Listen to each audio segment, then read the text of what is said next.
ਜੰਗ ਵਿਚਾਲੇ ਯੂਕਰੇਨ ਤੋਂ ਭਾਰਤੀਆਂ ਦੀ ਵਾਪਸੀ ਲਈ ਸਰਕਾਰ ਦਾ ਆਪਰੇਸ਼ਨ ਗੰਗਾ 219 ਵਿਦਿਆਰਥੀਆਂ ਨੂੰ ਲੈ ਕੇ ਮੁੰਬਈ ਪਹੁੰਚਿਆ ਪਹਿਲਾ ਜਹਾਜ਼। ਜੰਗ ਵਿਚਾਲੇ ਯੂਕਰੇਨ ਦੇ ਰਾਸ਼ਟਰਪਤੀ ਨੇ ਪੀਐਮ ਮੋਦੀ ਨੂੰ ਕੀਤਾ ਫੋਨ। ਸਿਕਿਉਰਿਟੀ ਕਾਉਂਸਲ 'ਚ ਮੰਗਿਆ ਸਾਥ। ਮੌਜੂਦਾ ਹਾਲਾਤਾਂ ਦੀ ਵੀ ਦਿੱਤੀ ਜਾਣਕਾਰੀ। ਬੀਬੀਐਮਬੀ ਦਾ ਵਿਵਾਦ ਵਿਚਾਲੇ ਭਾਈਵਾਲ ਢੀਂਡਸਾ ਨੇ ਕੇਂਦਰ ਸਰਕਾਰ ਤੇ ਚੁੱਕੇ ਸਵਾਲ। ਕਿਹਾ ਇਹ ਫੈਸਲਾ ਸੰਘੀ ਢਾਂਚੇ ਤੇ ਹਮਲਾ। ਬੀਜੇਪੀ ਦਾ ਜਵਾਬ ਐਡਾ ਮਸਲਾ ਨਹੀਂ, ਜਿੰਨਾ ਬਣਾ ਦਿੱਤਾ ਸਭ ਠੀਕ ਹੋ ਜਾਵੇਗਾ। ਕੇਂਦਰ ਨੇ ਬੀਬੀਐਮਬੀ ਦੇ ਨਿਯਮਾਂ ਦੇ ਵਿੱਚ ਕੀਤਾ ਵੱਡਾ ਬਦਲਾਅ। ਪੰਜਾਬ ਦੀ ਸ਼ਰਤੀਆ ਨੁਮਾਇੰਦਗੀ ਕੀਤੀ ਖਤਮ। ਜਾਖੜ ਨੇ ਸਾਰੀਆਂ ਪਾਰਟੀਆਂ ਨੂੰ ਇਕਜੁੱਟ ਹੋਣ ਦੀ ਕੀਤੀ ਅਪੀਲ। ਸੀਐਮ ਚੰਨੀ ਨੇ ਆਲ ਪਾਰਟੀ ਵਫਦ ਦੀ ਅਗਵਾਈ ਕਰਨ ਦੇ ਲਈ ਲਿਖਿਆ।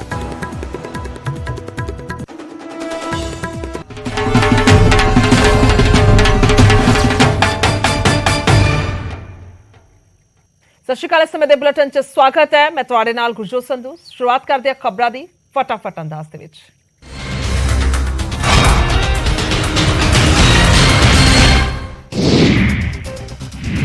ਜੰਗ ਦੇ ਵਿਚਾਲੇ ਯੂਕਰੇਨ ਤੋਂ ਭਾਰਤੀਆਂ ਦੀ ਵਾਪਸੀ ਲਈ ਸਰਕਾਰ ਦਾ ਆਪਰੇਸ਼ਨ ਗੰਗਾ 219 ਵਿਦਿਆਰਥੀਆਂ ਨੂੰ ਲੈ ਕੇ ਮੁੰਬਈ ਪਹੁੰਚਿਆ ਪਹਿਲਾ ਜਹਾਜ਼। ਦੁਪਹਿਰ ਨੂੰ ਰੋਮਾਨੀਆ ਤੋਂ ਭਰੀ ਸੀ ਉਡਾਨ।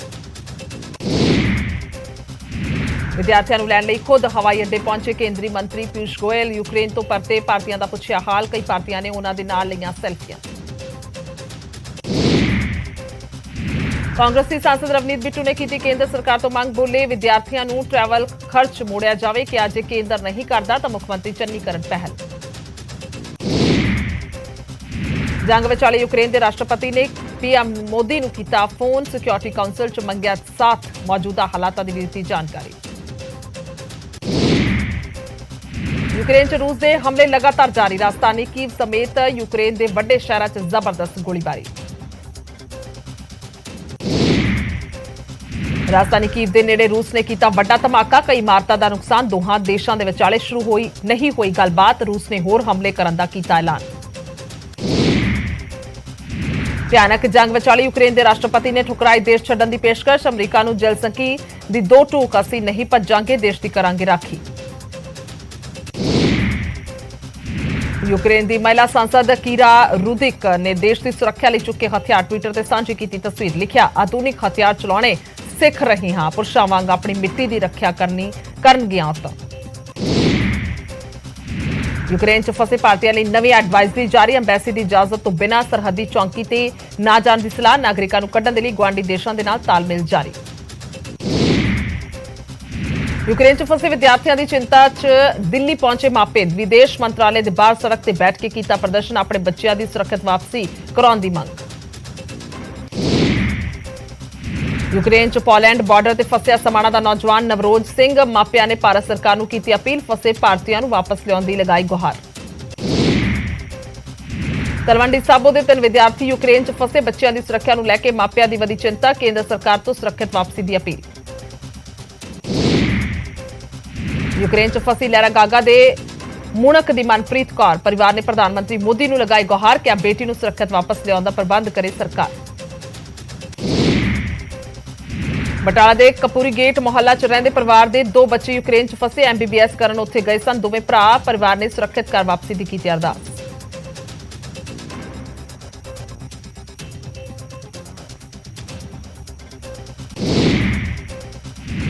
ਯੂਕਰੇਨ 'ਚ ਫਸੇ ਭਾਰਤੀ ਨੇ ਪਾਣੀਪਤ 'ਚ ਆਪਣੇ ਦੋਸਤ ਤੋਂ ਮੰਗੀ ਮਦਦ। ਵੀਡੀਓ ਕਾਲ ਕਰਕੇ ਦੱਸੇ ਯੂਕਰੇਨ ਦੇ ਹਾਲਾਤ। ਕਿਹਾ ਇਸ ਔਖੀ ਘੜੀ 'ਚ ਮਜਬੂਰੀ ਦਾ ਫਾਇਦਾ ਚੁੱਕ ਰਹੇ ਨੇ ਮੁਨਾਫਕਖੋਰ।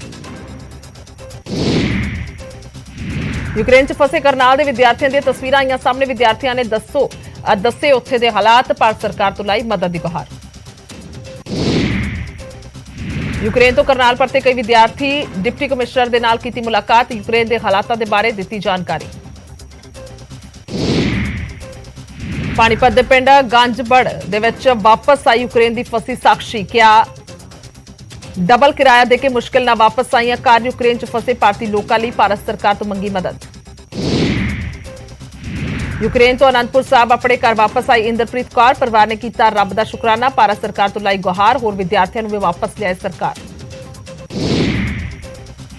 ਅੰਮ੍ਰਿਤਸਰ ਦੇ ਡੀਸੀ ਦਫ਼ਤਰ ਪਹੁੰਚੇ ਯੂਕਰੇਨ 'ਚ ਫਸੇ ਭਾਰਤੀਆਂ ਦੇ ਰਿਸ਼ਤੇਦਾਰ। ਆਪਣਿਆਂ ਦੀ ਜਲਦੀ ਵਾਪਸੀ ਲਈ ਡੀਸੀ ਨੂੰ ਸੌਂਪਿਆ ਮੰਗ ਪੱਤਰ। ਸਰਕਾਰ ਨੂੰ ਬੱਚਿਆਂ ਦੀ ਛੇਤੀ ਵਾਪਸੀ ਕਰਾਉਣ ਦੀ ਕੀਤੀ ਅਪੀਲ।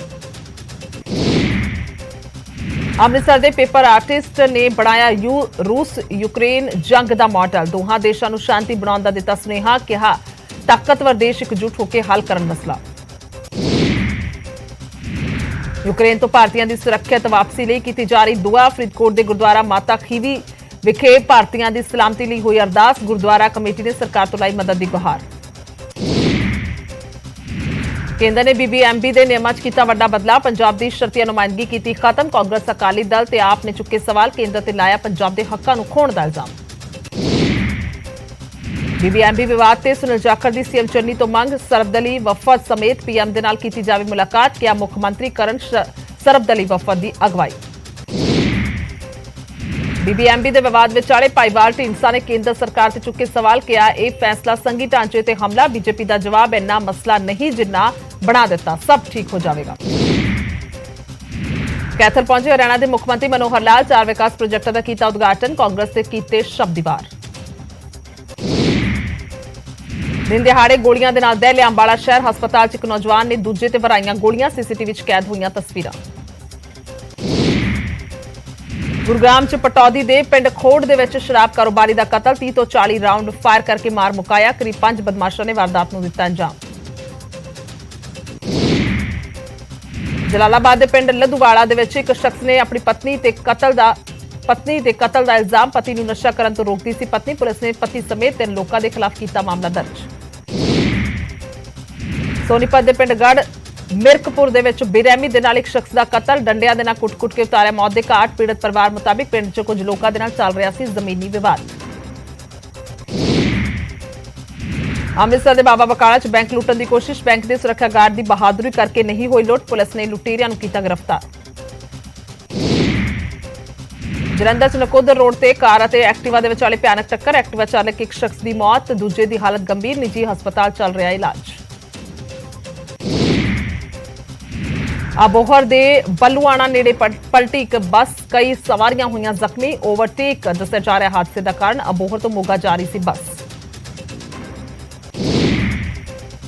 ਸੰਗਰੂਰ ਦੇ ਪਿੰਡ ਕਾਲਬੰਜਾਰਾ ਦੇ ਗੁਰਦੁਆਰਾ ਸਾਹਿਬ 'ਚ ਨਿਸ਼ਾਨ ਸਾਹਿਬ ਤੋਂ ਡਿੱਗਣ ਦੇ ਕਾਰਨ ਇੱਕ ਸ਼ਖਸ ਦੀ ਹੋਈ ਮੌਤ। ਚੋਲਾ ਸਾਹਿਬ ਬਦਲਣ ਦੇ ਲਈ ਤਾਰ ਤੇ ਚੜਿਆ ਸੀ ਸ਼ਖਸ। ਤਾਰ ਟੁੱਟਣ ਦੇ ਨਾਲ ਵਾਪਰਿਆ ਹਾਦਸਾ। ਪਾਣੀਪਤ ਦੇ ਸੈਕਟਰ 29 'ਚ ਅਵਾਰਾ ਸਾਨਾਂ ਦਾ ਆਤੰਕ। 2 ਸਾਨਾਂ ਨੇ ਲੜਦੇ ਹੋਏ 70 ਸਾਲਾ ਮਹਿਲਾ ਨੂੰ ਮਾਰੀ ਟੱਕਰ। ਮਹਿਲਾ ਦੇ ਸਿਰ ਤੇ ਲੱਗੀਆਂ ਗੰਭੀਰ ਸੱਟਾਂ। ਰੇਵਾੜੀ ਦੇ BMG ਮਾਲ ਦੇ ਵਿੱਚ ਹੰਗਾਮਾ। ਫਿਲਮ ਵੇਖਣ ਆਏ ਨੌਜਵਾਨਾਂ ਨੇ ਬਾਉਂਸਰ ਦੇ ਨਾਲ ਕੀਤੀ ਕੁੱਟਮਾਰ। ਮਾਲ ਦੇ ਤੋੜੇ ਸ਼ੀਸ਼ੇ। ਪੁਲਿਸ ਨੇ ਕੁਝ ਲੋਕਾਂ ਨੂੰ ਹਿਰਾਸਤ 'ਚ ਲਿਆ। ਇੱਕ ਸ਼ਖਸ ਨੇ ਲੇਡੀਜ਼ ਟਾਇਲਟ 'ਚ ਜਾਣ ਦੀ ਕੀਤੀ ਸੀ ਕੋਸ਼ਿਸ਼, ਜਿਸ ਕਾਰਨ ਵਧਿਆ ਵਿਵਾਦ। ਵਹਾਣਾ 'ਚ ਇੱਕ ਮਕਾਨ ਦੀ ਛੱਤ ਤੇ ਡਿੱਗੀ ਅਸਮਾਨੀ ਬਿਜਲੀ। ਮਕਾਨ 'ਚ ਆਈਆਂ ਤਰੇੜਾਂ। ਪਾਣੀ ਦੀ ਟੈਂਕੀ ਵੀ ਟੁੱਟੀ। ਜਾਨੀ ਨੁਕਸਾਨ ਤੋਂ ਰਿਹਾ ਬਚਾਅ। ਅੰਮ੍ਰਿਤਸਰ 'ਚ ਇੱਕ ਘਰ ਤੇ ਡਿੱਗੀ ਅਸਮਾਨੀ ਬਿਜਲੀ। ਘਰ ਦਾ ਸਾਰਾ ਸਮਾਨ ਸੜ ਕੇ ਹੋਇਆ ਸੁਆਹ। ਪਰਿਵਾਰਕ ਮੈਂਬਰਾਂ ਨੇ ਮੌਕੇ ਤੋਂ ਭੱਜ ਕੇ ਬਚਾਈ ਜਾਨ। ਸਮਾਣਾ 'ਚ ਇੱਕ ਸ਼ਖਸ ਤੇ ਇੱਟਾਂ ਮਾਰ ਕੇ ਕਤੂਰੇ ਦੀ ਜਾਨ ਲੈਣ ਦਾ ਇਲਜ਼ਾਮ। ਸਮਾਜ ਸੇਵੀਆਂ ਨੇ ਪੁਲਿਸ ਨੂੰ ਦਿੱਤੀ ਸ਼ਿਕਾਇਤ। ਪੁਲਿਸ ਨੇ ਗ੍ਰਿਫਤਾਰ ਕੀਤਾ ਮੁਲਜ਼ਮ। ਸ਼ਖਸ ਦਾ ਬੂਟ ਲੈ ਕੇ ਆਇਆ ਸੀ ਕਤੂਰਾ। ਅੰਮ੍ਰਿਤਸਰ ਵਾਪਸ ਆਪਣੇ ਘਰ ਪਰਤੇ ਦੁਬਈ ਗਏ ਨੌਜਵਾਨ। ਕਿਹਾ ਵਰਕ ਪਰਮਿਟ ਤੇ ਗਏ ਸਨ, ਪਰ ਉੱਥੇ ਜਾ ਕੇ ਮੰਗਣੀ ਪਈ ਭੀਖ। ਪੀੜਤਾਂ ਨੇ ਇੱਕ ਸੰਸਥਾ ਦੇ ਆਗੂਆਂ ਦੇ ਖਿਲਾਫ ਦਿੱਤੀ ਪੁਲਿਸ ਨੂੰ ਸ਼ਿਕਾਇਤ। ਖੰਨਾ ਪੁਲਿਸ ਨੇ 3 ਨਸ਼ਾ ਤਸਕਰਾਂ ਨੂੰ ਕੀਤਾ ਕਾਬੂ। 4 ਕਿਲੋ ਅਫੀਮ ਕੀਤੀ ਬਰਾਮਦ। ਮੁਲਜ਼ਮਾਂ 'ਚ ਪ੍ਰੇਮੀ ਪ੍ਰੇਮਿਕਾ ਵੀ ਸ਼ਾਮਿਲ। ਝਾਰਖੰਡ ਤੋਂ ਅਫੀਮ ਲਿਆ ਕੇ ਪੰਜਾਬ 'ਚ ਸਪਲਾਈ ਕਰਨ ਦਾ ਇਲਜ਼ਾਮ। ਅੰਬਾਲਾ STF ਨੇ ਦੇਸੀ ਕੱਟੇ ਦੇ ਨਾਲ ਇੱਕ ਸ਼ਖਸ ਨੂੰ ਕੀਤਾ ਗ੍ਰਿਫਤਾਰ। ਗੁਪਤ ਸੂਚਨਾ ਦੇ ਆਧਾਰ ਤੇ ਨਾਕੇਬੰਦੀ ਕਰਕੇ ਕੀਤੀ ਕਾਰਵਾਈ। ਅੰਮ੍ਰਿਤਸਰ ਪੁਲਿਸ ਨੇ ਸ਼ਰਾਬ ਦੀਆਂ 110 ਪੇਟੀਆਂ ਕੀਤੀਆਂ ਬਰਾਮਦ। ਸ਼ਰਾਬ ਦੇ ਨਾਲ ਇੱਕ ਸ਼ਖਸ ਨੂੰ ਕੀਤਾ ਗ੍ਰਿਫਤਾਰ। ਨਾਕਾਬੰਦੀ ਦੌਰਾਨ ਪੁਲਿਸ ਨੇ ਪੁੱਛਗਿੱਛ ਲਈ ਰੋਕਿਆ ਸੀ ਸ਼ਖਸ। ਕਰਨਾਲ 'ਚ ਕਿਸਾਨਾਂ ਨੇ ਸਰਕਾਰ ਖਿਲਾਫ ਕੀਤਾ ਪ੍ਰਦਰਸ਼ਨ। ਪੈਟਰੋਲ ਤੇ 15 ਸਾਲ ਅਤੇ ਡੀਜ਼ਲ ਦੇ 10 ਸਾਲ ਪੁਰਾਣੇ ਵਾਹਨਾਂ ਤੇ ਰੋਕ ਲਗਾਉਣ ਵਾਲੇ ਕਾਨੂੰਨ ਨੂੰ ਰੱਦ ਕਰਨ ਦੀ ਮੰਗ। ਕਿਹਾ ਕਾਨੂੰਨ ਵਾਪਸ ਨਾ ਹੋਇਆ ਤਾਂ ਹੋਵੇਗਾ ਅੰਦੋਲਨ। ਚਰਖੀ ਦਾਦਰੀ 'ਚ ਆਸ਼ਾ ਤੇ ਆਂਗਣਵਾੜੀ ਵਰਕਰਾਂ ਨੇ ਵਿਧਾਇਕ ਨੈਣਾ ਚੌਟਾਲਾ ਦੀ ਰਿਹਾਇਸ਼ ਦੇ ਬਾਹਰ ਲਾਇਆ ਧਰਨਾ। ਸਰਕਾਰ ਦੇ ਖਿਲਾਫ ਕੀਤਾ ਪ੍ਰਦਰਸ਼ਨ। ਮੰਗਾਂ ਨੂੰ ਲੈ ਕੇ ਆਰ-ਪਾਰ ਦੀ ਲੜਾਈ ਦਾ ਕੀਤਾ ਐਲਾਨ। ਅੰਮ੍ਰਿਤਸਰ ਪਹੁੰਚੀ ਦੀਪ ਸਿੱਧੂ ਦੀ ਪਤਨੀ ਤੇ ਬੇਟੀ। ਨਤਮਸਤਕ ਹੋ ਕੇ ਦੀਪ ਸਿੱਧੂ ਦੀ ਆਤਮਿਕ ਸ਼ਾਂਤੀ ਦੀ ਕੀਤੀ ਅਰਦਾਸ। ਕੁਝ ਦਿਨ ਪਹਿਲਾਂ ਸੋਨੀਪਤ ਦੇ ਸੜਕ ਹਾਦਸੇ 'ਚ ਦੀਪ ਸਿੱਧੂ ਦੀ ਹੋਈ ਸੀ ਮੌਤ। ਮਨਾਲੀ 'ਚ ਲਗਾਤਾਰ ਪੈ ਰਹੀ ਬਰਫ਼ ਦੇ ਨਾਲ ਬਦਲਿਆ ਮੌਸਮ। ਵਾਦੀਆਂ ਤੇ ਵਿਛੀ ਚਿੱਟੀ ਚਾਦਰ। ਕਈ ਥਾਵਾਂ ਤੇ ਆਵਾਜਾਈ ਠੱਪ ਹੋਣ ਕਾਰਨ ਲੋਕ ਹੋਏ ਪਰੇਸ਼ਾਨ। ਚੰਬਾ 'ਚ 2 ਦਿਨ ਤੋਂ ਪੈ ਰਹੀ ਬਰਫ਼, ਤਾਪਮਾਨ 'ਚ ਮੁੜ ਤੋਂ ਆਈ ਗਿਰਾਵਟ, ਆਮ ਜਨਜੀਵਨ ਹੋਇਆ ਪ੍ਰਭਾਵਿਤ, ਸੇਬ ਦੀ ਬੰਪਰ ਪੈਦਾਵਾਰ ਦੀ ਸੰਭਾਵਨਾ। ਚੰਡੀਗੜ੍ਹ ਦੇ ਸੈਕਟਰ 16 'ਚ ਚੱਲ ਰਿਹਾ ਰੋਜ਼ ਫੈਸਟੀਵਲ, ਦੂਜੇ ਦਿਨ ਵੱਡੀ ਗਿਣਤੀ 'ਚ ਪਹੁੰਚੇ ਲੋਕ, ਵੱਖ-ਵੱਖ ਤਰ੍ਹਾਂ ਦੇ ਫੁੱਲਾਂ ਦੇ ਨਾਲ ਮਹਿਕਿਆ ਰੋਜ਼ ਗਾਰਡਨ। ਐਤਵਾਰ ਨੂੰ ਵੀ ਹੋਵੇਗਾ ਫੈਸਟੀਵਲ ਦਾ ਅੰਤਿਮ ਦਿਨ।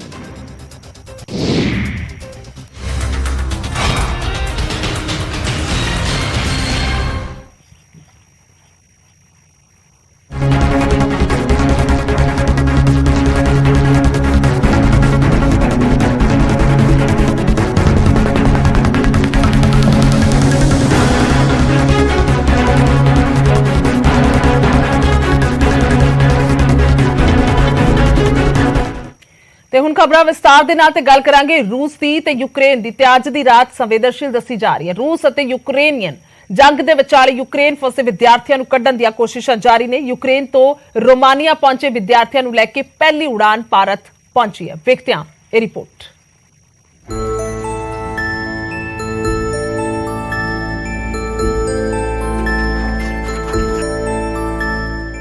यूक्रेन च फसे विद्यार्थियों नूं रोमानिया तो लैके पहली फ्लाइट भारत पहुंची है। एयर इंडिया की फ्लाइट मुंबई एयरपोर्ट ते पहुंची, जिसने कि रोमानिया के बुछारड़ तो उड़ान भरी सी। फ्लाइट च केरला के 19 विद्यार्थियों सने कुल 219 विद्यार्थी सन। भारत मुड़े विद्यार्थियों ने खुशी का इजहार करदियां भारत सरकार का धन्नवाद किया है, क्योंकि मुझे इंडियन गवर्नमेंट के ऊपर पूरा विश्वास था, जो उन्होंने सपोर्ट दिया और अच्छी तरह से बच्चों लोग को कोई बच्चे लोग को परेशानी नहीं हुई और मेरी बच्ची आ गई। क्योंकि मुझे एक एक पल का खबर मेरी लड़की ने मुझे दिया। अब मैं यहाँ पहुँच रही हूँ, यहाँ से आ रही हूँ, फ़ोटो तक उसने मुझे भेजा है कि जब वो उतरी बस से तभी भी उन्होंने, और वो लोग ने अच्छा सपोर्ट दिया है बच्चों को, कोई परेशानी नहीं हुई है। विद्यार्थियों मुताबिक यूक्रेन च कई हजार विद्यार्थी फसे हुए ने जेड़े कि भारत मुड़ना चाहते ने, पर जंग विचाले उन्हां नूं सुरक्षित थावां तक पहुंचण च मुश्किलां आ रहीआं ने। रोमानिया तो एयर इंडिया का जहाज भारतीय समय मुताबिक करीब 2 बजे उड़िया सी, जेड़ा रात भारत पहुंचा। उधर भारतीय विदेश मंत्री एस जयशंकर ने ट्वीट करके कहा है कि साडियां टीमां 24 घंटे जमीन ते काम कर रही ने अते हालातां दी मैं निजी तौर ते निगरानी कर रहा हां। फिलहाल सरकार वालों होरनां लोकां नूं भी भारत लिआउण दीयां कोशिशां जारी ने। Bureau report, news 18 Punjab. ਤੇ ਹੁਣ ਅੱਗੇ ਵਧਦੇ ਔਰ ਗੱਲ ਕਰਾਂਗੇ ਰਵਨੀਤ ਬਿੱਟੂ ਹੋਰਾਂ ਦੀ, ਜਿਨ੍ਹਾਂ ਨੇ ਕੇਂਦਰ ਸਰਕਾਰ ਤੋਂ ਮੰਗ ਕੀਤੀ ਹੈ ਵਿਦਿਆਰਥੀਆਂ ਨੂੰ ਟਰੈਵਲ ਖਰਚ ਮੋੜਿਆ ਜਾਵੇ। ਯੂਕਰੇਨ ਤੋਂ ਪਰਤੇ ਵਿਦਿਆਰਥੀਆਂ ਦੀ ਮਦਦ ਕਰੇ ਕੇਂਦਰ। ਜੇ ਕੇਂਦਰ ਨਹੀਂ ਕਰਦਾ ਤਾਂ ਸੀਐਮ ਚੰਨੀ ਪਹਿਲ ਕਰਨ, ਪੰਜਾਬ ਦੇ ਵਿਦਿਆਰਥੀਆਂ ਦੇ ਖਰਚ ਦੀ ਭਰਪਾਈ ਹੋਵੇ। ਮੁੰਬਈ ਦਿੱਲੀ 에ਅਰਪੋਰਟ ਤੋਂ ਟ੍ਰਾਂਜ਼ਿਟ ਬੱਸ ਸਰਵਿਸ ਹੋਵੇ, ਇਹ ਮੰਗ ਕਰਦੇ ਨਜ਼ਰ ਆਏ ਨੇ। ਸੋ ਟਵੀਟ ਕੀਤਾ ਹੈ ਰਵਨੀਤ ਬਿੱਟੂ ਹੋਰਾਂ ਨੇ, ਜਿਸ ਤੋਂ ਬਾਅਦ ਉਹਨਾਂ ਨੇ ਮੰਗ ਕੀਤੀ ਹੈ, ਕਿਉਂਕਿ ਖਾਸ ਤੌਰ ਤੇ ਜਾਣਕਾਰੀ ਇਹ ਵੀ ਆ ਰਹੀ ਸੀ ਕੱਲ ਕਿ ਆਪਣੇ ਖਰਚੇ ਤੇ ਭਾਰਤ ਸਰਕਾਰ ਜਿਹੜੀ ਹੈ ਉਹ ਵਾਪਸ ਬੁਲਾ ਰਹੀ ਹੈ ਬੱਚਿਆਂ ਨੂੰ। ਔਰ ਯੂਕਰੇਨ ਸੰਕਟ ਦੇ ਰਵਨੀਤ ਬਿੱਟੂ ਦਾ ਟਵੀਟ ਕੀ ਆਉਂਦਾ ਹੈ, ਕੇਂਦਰ ਸਰਕਾਰ ਵੱਲੋਂ ਯੂਕਰੇਨ ਤੋਂ ਪਰਤ ਰਹੇ ਵਿਦਿਆਰਥੀਆਂ ਨੂੰ ਬਿਨਾਂ ਕਿਸੇ ਦੇਰੀ ਦੇ ਟਰੈਵਲ ਖਰਚ ਵਾਪਸ ਕਰਨਾ ਚਾਹੀਦਾ ਹੈ। ਜੇ ਅਜਿਹਾ ਨਹੀਂ ਹੁੰਦਾ ਤਾਂ ਮੁੱਖ ਮੰਤਰੀ ਚੰਨੀ ਨੂੰ ਪਹਿਲ ਕਰਨੀ ਚਾਹੀਦੀ ਹੈ। ਮੁੰਬਈ ਤੇ ਦਿੱਲੀ 에ਅਰਪੋਰਟ ਤੋਂ ਪੰਜਾਬ ਲਈ ਟ੍ਰਾਂਜ਼ਿਟ ਬੱਸਾਂ ਚਲਾਉਣੀਆਂ ਚਾਹੀਦੀਆਂ ਨੇ ਤੇ ਪੰਜਾਬ ਦੇ ਵਿਦਿਆਰਥੀਆਂ ਨੂੰ ਟਰੈਵਲ ਖਰਚ ਜਲਦ ਮੋੜਨਾ ਚਾਹੀਦਾ ਹੈ। ਸੋ ਰਵਨੀਤ ਬਿੱਟੂ ਦਾ ਇਹ ਟਵੀਟ ਹੈ। ਤਾਂ ਉਸ ਤੋਂ ਬਾਅਦ ਭਗਵੰਤ ਮਾਨ ਜਿਹੜੇ ਨੇ ਉਹ ਵੀ ਟਵੀਟ ਕਰਦੇ ਨੇ। ਯੂਕਰੇਨ ਸੰਕਟ ਦੇ ਵਿੱਚ ਭਗਵੰਤ ਮਾਨ ਟਵੀਟ ਕਰਦੇ ਨੇ, ਭਾਰਤ ਦੇ ਵੱਖ-ਵੱਖ ਹਿੱਸਿਆਂ ਤੋਂ ਯੂਕਰੇਨ ਵਿੱਚ ਫਸੇ 1895 ਲੋਕਾਂ ਦੇ ਪਾਸਪੋਰਟ ਤੇ ਫੋਨ ਨੰਬਰ ਸਾਡੇ ਕੋਲ ਪਹੁੰਚ ਚੁੱਕੇ ਨੇ। ਇਹ ਡਾਟਾ ਅਸੀਂ ਵਿਦੇਸ਼ ਮੰਤਰਾਲੇ ਨੂੰ ਭੇਜ ਦਿੱਤਾ ਹੈ। ਮੰਤਰਾਲੇ ਦੇ ਅਧਿਕਾਰੀਆਂ ਨੇ ਭਰੋਸਾ ਦਿਵਾਇਆ ਹੈ ਕਿ ਹੰਗਰੀ ਤੇ ਰੋਮਾਨੀਆ ਦੇ ਰਾਹੀਂ ਸਭ ਨੂੰ ਭਾਰਤ ਵਾਪਸ ਪਹੁੰਚਾਉਣ ਦੀ ਕਾਰਵਾਈ ਸ਼ੁਰੂ ਕਰ ਦਿੱਤੀ ਗਈ ਹੈ। ਸੋ ਇਹ ਟਵੀਟ ਭਗਵੰਤ ਮਾਨ ਕਰਦੇ ਨੇ।